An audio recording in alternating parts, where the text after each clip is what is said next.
जय हिंद दोस्तों, मैं किशन आप सबका स्वागत करता हूं और शुरू करते हैं आज के डिफेंस समाचारों को। दोस्तों, भारत ने अब भविष्य के इंजनों पर काम करना शुरू कर दिया है और अब इंडियन एयरफोर्स ने IISc बेंगलुरु की संस्था FSID के साथ एक समझौता किया है दोस्तों। और इस समझौते का मकसद है पूरी तरह high speed air breathing propulsion system को देश में बनाना। एयर ब्रीथिंग प्रपल्जन यानी कि दोस्तों जो इंजन हवा से ऑक्सीजन लेता है, बहुत तेज स्पीड पर काम करता है और रॉकेट से ज़्यादा एफिशिएंट होता है। ये टेक्नोलॉजी दोस्तों हाइपरसोनिक व्हीकल्स और भविष्य की मिसाइलों के लिए जानी जाती है। बता दें कि ये सिस्टम डुअल यूज टेक्नोलॉजी होगा, मतलब मिलिट्री में hypersonic missiles, high speed aircraft और सिविल में स्पेस एक्सेस और future high speed flight system पर। इस समझौते से दोस्तों एक बात तो क्लियर है कि इंडियन एयरफोर्स अब विदेशी इंजनों पर निर्भर नहीं रहना चाहती। कोर प्रपल्जन टेक्नोलॉजी भारत में बनाना चाहती है, मतलब डिजाइन, टेस्टिंग और कंट्रोल सब देश में ही होना चाहिए। और ये ही आत्मनिर्भर भारत की पहचान भी है दोस्तों। यहाँ पर दोस्तों ये जो IISc है, ये भारत का टॉप रिसर्च इंस्टीट्यूट माना जाता है जो कि cutting edge science and innovation करता है। और इस चीज का एक साफ मैसेज भी जाता है दुनिया के सामने कि भारत अब टेक्नोलॉजी इंपोर्ट नहीं करेगा, टेक्नोलॉजी को तैयार करेगा। और भारतीय वायुसेना का ये महत्वपूर्ण स्टेप केवल एक एग्रीमेंट नहीं है, बल्कि हाइपरसोनिक फ्यूचर की एक बड़ी नींव है। इंजन जब स्वदेशी होगा तो आसमान भी भारत का होगा। फिलहाल इस बारे में आपके दोस्तों क्या राय है, कमेंट सेक्शन में लिखकर जरूर बताइएगा। दोस्तों, इसके अलावा Su-57 को लेकर एक बार फिर से बात छिड़ चुकी है और कहा ही जा रहा है कि भारत और रशिया मिलकर Su-57 को भारत में बना सकते हैं। लेकिन दोस्तों यहाँ पर ये केवल एक सवाल नहीं है, बल्कि ये एक बड़ा स्टेटमेंट है रशिया की तरफ से।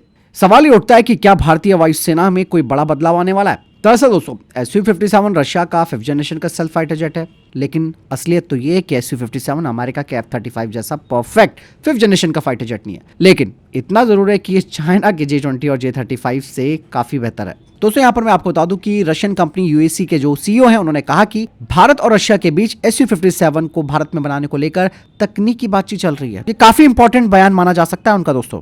और सबसे बड़ी बात तो ये है कि इन्हें HAL की उसी फैक्ट्री में बनाया जा सकता है जहां Su-30 MKI बनता है। मतलब नई फैक्ट्री लगाने की जरूरत नहीं है, नया सिस्टम नहीं लेना, पहले से मौजूद स्ट्रक्चर हमारे पास है। रशिया ने दोस्तों यहाँ पर भारत को केवल एयरक्राफ्ट बेचने की बात नहीं की है। उन्होंने कहा कि भारतीय कंपनियां, भारतीय सिस्टम, भारतीय इलेक्ट्रॉनिक्स, इन सबको Su-57 में लगाया जा सकता है। मतलब भारत को रशिया पर पूरी तरह निर्भर नहीं रहना पड़ेगा, मेंटेनेंस भी आसान होगा और सस्ता होगा और भारत फ्यूचर में खुद अपग्रेड्स कर सकता है। और एक और महत्वपूर्ण बात दोस्तों जो सामने आई है वो ये कहा जा रहा है कि Su-57 में AL-51 इंजन लगेगा, सुपर सुखोई में AL-177S इंजन लगेगा और इन दोनों इंजनों में 70% टेक्नोलॉजी एक जैसी है, जिसका मतलब साफ है कि स्पेयर पार्ट्स जो हैं वो कॉमन होंगे, मेंटेनेंस भी इजी हो जाएगी और लागत भी कम आएगी। और अगर भारत में इन इंजनों की टेस्टिंग और मैन्युफैक्चरिंग इकोसिस्टम बनता है तो इससे भारत को एक बड़ा फायदा मिलेगा। अब आप लोगों के मन में ये सवाल आ रहा होगा कि भाई हमारा विरूपाक्ष ISR तो तैयार हो चुका है, क्या हम उसे इस फाइटर जेट में नहीं लगा सकते। इसका मैं आपको सीधा जवाब देता हूँ कि अभी ये प्रोडक्शन रेडी नहीं है, डेवलपमेंट एडवांस स्टेज पर जरूर है, ग्राउंड टेस्टिंग चल रही है। 2026 में उड़ान के साथ इसका टेस्ट शुरू हो सकता है। और इवन दोस्तों यहाँ पर वेपन्स को लेकर भी एक बड़ा फायदा होगा। अगर आपके सिस्टम कॉमन होंगे तो वेपन्स भी आप कॉमन लगा सकते हैं, जैसे ASRAAM, Python 5, स्पाइस, रैमपेज, एयरलोरा और DRDO के स्वदेशी हथियार। यानी कि हर बार कोई नई डील करने की जरूरत नहीं है, बार बार OEM से परमिशन लेने की जरूरत नहीं पड़ेगी। लेकिन सबसे महत्वपूर्ण बात दोस्तों ये है, जो बहुत जरूरी है जाननी, कि अगर भारत 2 से 3 स्क्वाड्रन Su-57 की लेता है तो ये जितनी मैं बातें बता रहा हूँ उसका कोई फायदा नहीं है, क्योंकि चाइना तो अपने फाइटर जेट्स को काफी तेजी से बढ़ा रहा है। भारत को कम से कम 55 से 60 स्क्वाड्रन चाहिए। अगले 10 साल में भारत को 1000 फाइटर जेट्स चाहिए। इसीलिए अगर भारत कम से कम 100 Su-57 लेता है जब तक AMC तैयार नहीं हो जाता, तो ये फायदा हमारे लिए बहुत अच्छा होगा। कुछ लोग तो ये भी कह रहे थे कि दोस्तों Su-57 से AMC को बड़ा नुकसान होगा, लेकिन सच तो ये कि Su-57 में भारत को टेक्नोलॉजी सीखने को मिलेगी, जैसे कि स्टेल्थ, इंजन, सेंसर्स, इन सब का एक्सपीरियंस आएगा। AMC को इससे नुकसान नहीं बल्कि फायदा ही होने वाला है। कुल मिलाकर मैं ये कहना चाहूंगा कि रूस और फ्रांस भारत के भरोसेमंद पार्टनर है, लेकिन कोई भी देश हमें टेक्नोलॉजी फ्री में नहीं देता। भारत को अगर मजबूत बनना है तो खुद से R&D में पैसा लगाना होगा। Su-57 हमारे पास एक बड़ा मौका है, लेकिन फैसले हमें करने हैं कि हम सिर्फ ग्राहक बनना चाहते हैं कि फ्यूचर में खुद निर्माता। फिलहाल दोस्तों आपको क्या लगता है इस बारे में कमेंट सेक्शन में लिखकर जरूर बताइएगा। दोस्तों DRDO अब एक ऐसी हाइपरसोनिक मिसाइल पर काम कर रहा है जिसे जंग की युद्धपोत से लॉन्च किया जा सकता है और यह मिसाइल काफी तेज रफ्तार से उड़ेगी, दुश्मन के ठिकानों और उनके जहाजों को खत्म करेगी। हाइपरसोनिक आप सब जानते हैं कि मैक 5 से ज्यादा की स्पीड होती है और ये मिसाइल लॉन्च होने के बाद ऊंचाई से फिसलते हुए अपना रास्ता बदलती है और इसे पकड़ पाना एयर डिफेंस सिस्टम के लिए बहुत मुश्किल हो जाता है। इसलिए दोस्तों आपने देखा होगा कि डीआरडीओ ने हाल ही में LRASHM यानी कि long range antiship hypersonic missile पर काम करना शुरू किया है। लेकिन प्रॉब्लम यह है कि इसका वजन है 12 टन।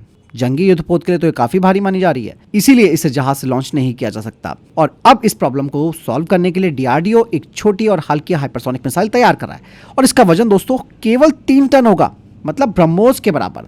और एक और इंपॉर्टेंट बात ये रहेगी कि ये जो नई हाइपरसोनिक मिसाइल होगी उसे ब्रह्मोस वर्टिकल लॉन्च सिस्टम में ही फिट किया जा सकता है, यानी कि पूरे जहाज को आपको चेंज नहीं करना, कोई नया लॉन्चर नहीं लगाना, सिर्फ मिसाइल इंटीग्रेशन से काम हो जाएगा। इस मिसाइल से दोस्तों भारत दुश्मन के चलते हुए जहाज, उनके मिलिट्री बेसिस और हाई वैल्यू टारगेट्स को खत्म कर सकता है।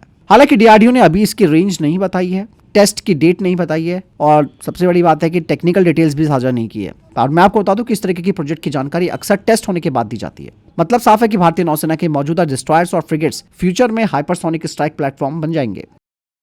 दोस्तों भारतीय नौसेना को इस साल INS अर्धिमान यानी कि S4 मिलने जा रही है। अर्धिमान जो कि एक nuclear powered ballistic missile submarine यानी कि SSBN है और ये भारत के न्यूक्लियर ट्राइड का सबसे गुप्त और मजबूत हिस्सा बनेगा। यहाँ पर दोस्तों अर्धिमान जो है वो अरिहंत से काफी अलग है। नाम भले ही अरिहंत क्लास का हो, लेकिन अर्धिमान असल में सेकंड जनरेशन की SSBN मानी जा रही है। यहाँ पर सबसे बड़ी बात यह है कि जो अर्धिमान S4 है उसे हमने 10 साल के ऑपरेशनल एक्सपीरियंस के बाद तैयार किया है। बेहतर सिस्टम लगाए गए हैं, ज्यादा भरोसेमंद डिजाइन है और ये अरिहंत से 1000 टन भारी है और इसका ज्यादा लंबा और चौड़ा हल भी है और अंदर जगह भी अच्छी खासी है। फायदा ये होगा कि जो हमारे नौसैनिक हैं उनके लिए अकोमोडेशन बेहतर होगा और बहुत आसानी से पेट्रोल्स हम कर सकते हैं। फ्यूचर में इसमें अपग्रेड करने की भी जगह रखी गई है। सबसे महत्वपूर्ण बात यह है कि दोस्तों प्लेटफॉर्म ही नहीं बल्कि इंसानी अनुभव भी यहाँ पे मायने रखता है। भारतीय नौसेना के पास न्यूक्लियर सबमरीन चलाने का सालों का रियल एक्सपीरियंस है, यानी कि बेहतर पनडुब्बी, ज्यादा ट्रेन क्रू और ज्यादा क्रेडिबल डिफरेंस हमें यहाँ मिलेगा। अर्धिमान की सबसे खास बात यह है कि दोस्तों दुश्मन को पता भी नहीं चलेगा कि ये उनके आसपास गश्त कर रही है। परमाणु मिसाइल लॉन्च कर सकती है। सबसे बड़ी डिफरेंस ये है कि दोस्तों लड़े बिना युद्ध जीतना। इसके अलावा दोस्तों एक बड़ी अपडेट आ रही है भारतीय सेना को लेकर कि भारतीय सेना 2 नई भारतीय तोप सिस्टम्स को खरीद सकती है और ये सिस्टम बनाए गए हैं कल्याणी स्ट्रेटेजिक सिस्टम लिमिटेड के द्वारा, जो कि भारत फोर्ज ग्रुप की कंपनी है। पहली तोप है दोस्तों मार्क 155 mm जो कि माउंटेड गन सिस्टम है। ये पहाड़, रेगिस्तान और सीमावर्ती इलाकों के लिए तैयार की गई है। रेंज 36 किलोमीटर है, वजन 23.5 टन का है और व्हीकल पर लगी हुई है और ये नाटो और भारतीय स्टैंडर्ड के जो गोला बारूद है दोनों को दाग सकती है। और सबसे बड़ी बात दोस्तों, इसे 1.5 मिनट में रेडी किया जा सकता है, मतलब ये बहुत जल्दी फायर करने के लिए तैयार है। ये पहाड़ों के लिए काफी खास मानी जा रही है। -2 डिग्री से +72 डिग्री एलिवेशन, मतलब ये सीधा फायर भी कर सकती है और ऊपर से फायर कर सकती है, जो कि पहाड़ी जंग के लिए काफी जरूरी होता है। यहाँ पर दूसरा सिस्टम है दोस्तों गरुड़ा 105 mm। इसे दोस्तों parachute brigade, light infantry, rapid reaction forces के लिए बनाया गया। 4x4 वाहन पर लगी ये हल्की तोप है, जल्दी फायर और जल्दी मूव कर सकती है, यानी कि शूट एंड स्कूट क्षमता है। हाई एल्टीट्यूड के लिए डिजाइन की गई है। हवा या सड़क से इसे तेजी से डिप्लॉय किया जा सकता है। ये उन जगहों पर ही पहुंच सकती है जहां भारी तोपें नहीं पहुंच पाती है। और सबसे बड़ी बात यह कि ब्राजील जैसा देश गरुड़ा सिस्टम में अपने इंटरेस्ट दिखा रहा है, मतलब भारत केवल खरीद नहीं रहा बल्कि बेच भी रहा है तोपों को। और अगर ये आर्टिलरी दोस्तों शामिल होती है भारतीय सेना में तो पहाड़ों में तेज आर्टिलरी सपोर्ट हमें मिलेगा, तेजी से डिप्लॉयमेंट होगी, काउंटर बैटरी से हम बचाव कर पाएंगे और स्वदेशी लॉजिस्टिक्स और मेंटेनेंस आसान होगा। और दोस्तों ये दोनों ही तोपें भारत में डिजाइन, भारत में बनी और भारत में टेस्ट की गई हैं, जो दिखाता है कि आर्टिलरी सुपर पावर बनने की दिशा में भारत आगे आ चुका है। आज की जंग सिर्फ टैंक और मिसाइलों से नहीं बल्कि तोप खानों से भी जीती जाती है। मार्ग और गरुड़ जैसे स्वदेशी तोपें भारतीय सेना को तेज, मजबूत और आत्मनिर्भर बना सकती है। वहीं दोस्तों CAPF ने 5000 से ज्यादा TS9 mm पिस्तौल भारत की एक कंपनी से खरीदने का फैसला किया है। ये बड़ा ऑर्डर मिला है दोस्तों जिंदल डिफेंस सिस्टम को, जो कि एक भारत की प्राइवेट सेक्टर की डिफेंस कंपनी है। बता दें कि TS9 एक 9 mm की पिस्टल है जो पूरी तरह भारत में डिजाइन की गई है, टेस्ट तक की गई है। इसमें 15 राउंड की मैगजीन है, दोनों हाथों से चलाने की फैसिलिटी है, मजबूत लेकिन हल्का डिजाइन है इसका, यानी कि जवानों के लिए आसान और भरोसेमंद है। वजन केवल 750 ग्राम है, कम रिकॉयल है, यानी कंट्रोल आसान रहेगा। 25 मीटर तक ये बिल्कुल सटीक निशाना लगा सकती है और इसे हर मौसम में इस्तेमाल किया जा सकता है। CAPF जिसमें कि CRPF, BSF और CSF आते हैं, ये जवान नक्सल इलाकों, बॉर्डर पर और अंदरूनी सुरक्षा में डिप्लॉय रहते हैं, इसलिए उनके लिए एक भरोसेमंद हथियार चाहिए था जिसकी मरम्मत भी आसानी से की जा सके और देश में सपोर्ट सिस्टम भी मौजूद हो। ऐसे में TS9 इसमें फिट बैठती है। हालांकि अभी तक कई हथियार विदेश से आते थे, स्पेयर पार्ट्स की प्रॉब्लम होती थी, लेकिन अब TS9 के आने से विदेशी निर्भरता कम हो गई है। अब सप्लाई भी नहीं रुकेगी। कीमत की बात की जाए तो करीबन इस पूरे कॉन्ट्रैक्ट की कीमत 150 से 200 करोड़ रुपए बताई जा रही है। दोस्तों आप सब जानते हैं कि ड्रोन केवल निगरानी करते हैं, सामान पहुंचाते हैं और इनका इस्तेमाल जंग में होता है, लेकिन इन ड्रोन्स के लिए सबसे जरूरी चीज है सटीक नेविगेशन करना। और ऐसे में दोस्तों एक बड़ा स्टेप उठाया गया। दरअसल दोस्तों गुरुग्राम की भारत कंपोनेंट नाम की एक भारतीय कंपनी ने एक military grade GNSS navigation system को तैयार किया है ड्रोन्स के लिए। यानी कि अब जो ड्रोन्स हैं उन्हें विदेशी जीपीएस सिस्टम पर पूरी तरह निर्भर नहीं रहना पड़ेगा। जीएनएसएस दोस्तों मैं आपको बता दूं कि ये सैटेलाइट से लोकेशन को पता करता है और इस सिस्टम की खास बात यह है कि ये सिर्फ एक सैटेलाइट पर निर्भर नहीं है, ये कई सिस्टम एक साथ इस्तेमाल कर सकता है। मतलब GPS, GLONASS, Galileo, even Bharat का अपना नाविक भी। बॉर्डर के पास दोस्तों दुश्मन अक्सर जीपीएस को जैम कर देते हैं, गलत सिग्नल भेज देते हैं, लेकिन इस सिस्टम में एंटी जैमिंग फीचर है, एंटी स्पूफिंग सिक्योरिटी है, यानी कि ड्रोन गलत रास्ते पर नहीं जाएगा। ये सिस्टम -40 डिग्री से +85 डिग्री के टेम्परेचर पर काम कर सकता है। बता दें कि इससे ड्रोन ज्यादा देर तक भी उड़ सकता है। इस जीएनएसएस सिस्टम से करीबन 30 सेंटीमीटर तक की सटीकता मिलती है। इवन इस कंपनी ने दोस्तों अपना स्मार्ट फ्लाइट कंट्रोलर भी बनाया है जो भारतीय जीएनएसएस के साथ काम करता है। कुल मिलाकर मैं कहूंगा कि आज जंग केवल जमीन पर नहीं, सिग्नल और सैटेलाइट पर भी लड़ी जा रही है। भारत का खुद का जीएनएसएस सिस्टम ये बताता है कि अब हम सिर्फ यूजर्स नहीं है, टेक्नोलॉजी बनाने वाले देश बन रहे हैं। वहीं दोस्तों भारत की ग्लाइडर्स इंडिया लिमिटेड ने वियतनाम के साथ एक बड़ी डिफेंस डील की है। बता दें कि वियतनाम के जो सुखोई 30 फाइटर जेट्स हैं उनके लिए डिफेंस सिस्टम को एक्सपोर्ट किया गया है। ग्लाइडर्स इंडिया लिमिटेड भारत के डिफेंस पीएसयू है, आप सब जानते हैं।